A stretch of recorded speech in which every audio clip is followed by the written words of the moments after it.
I'm sure you can agree with me thinking back to last Saturday and how strong some of those winds are. That'll be pretty hard to forget. The good news is when I'm talking about windy conditions today, not expected to be nowhere near where we were at last Saturday with gusts around 50 to 60 miles per hour, not even associated with some of those severe thunderstorms that also move through the area. But today, still expecting some stronger winds. All it'll take is the sun to poke out in the next few hours, and once we get a couple hours of sunshine and it starts warming up the lower levels, we'll get some mixing to happen through the atmosphere, mix down some drier conditions, some stronger winds, and some cooler air throughout the day today. Starting to see a little bit of a breeze out there from our Allo camera at South 21st and L Street, but it's not all that bad. We're going to need some of that mixing to get some stronger winds later this morning and into the afternoon. But right now, wind speeds picking up a little bit towards Omaha, 23 miles per hour sustained out of the north and west, so this will be continually pulling in cooler air as well throughout the day today. Not so bad out towards the western portions of our viewing area. You can see Aurora at 9 miles per hour, Grand Island at 13 miles per hour, so a tad bit breezy,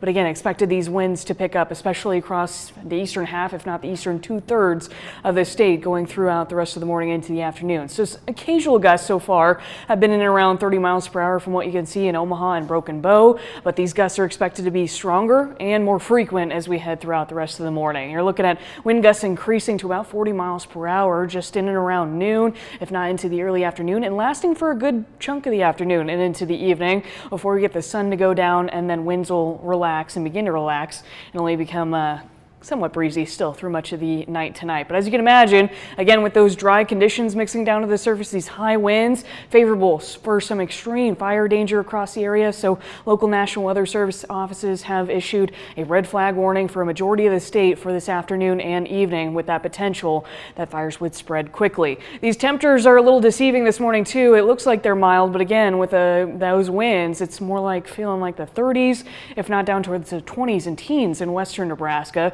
with clear skies for the most part, a little more cloud cover in northeast Nebraska too. But yeah, a strong pressure gradient across the area. This is what those lines are, those constant lines of pressure. There's a lot of them across the state right now, and this will drive a lot of wind, and we're expecting to see that through much of the day today. And a lot of sunshine too, just a few clouds here and there, with temperatures generally cooler because of these northwest winds too, only getting to about 62 degrees today. But that's the only day we're expecting some cooler air to stick around. Nice warm up for Friday, a lot less wind too, so it should be a fairly great day to end out this work week, and then this weekend actually approaching records, with temperatures looking very warm, especially on Sunday and even into Monday. And as you can imagine, some warm weather right before a storm potential that could make for some severe weather early next week. We're keeping an eye on it. Are we going to be flirting with the 90s this weekend? We are, especially Sunday, if you can believe that. The warmest days so far this week, or this year. Yeah, this year. No kidding. All right, thank you very much, Jessica.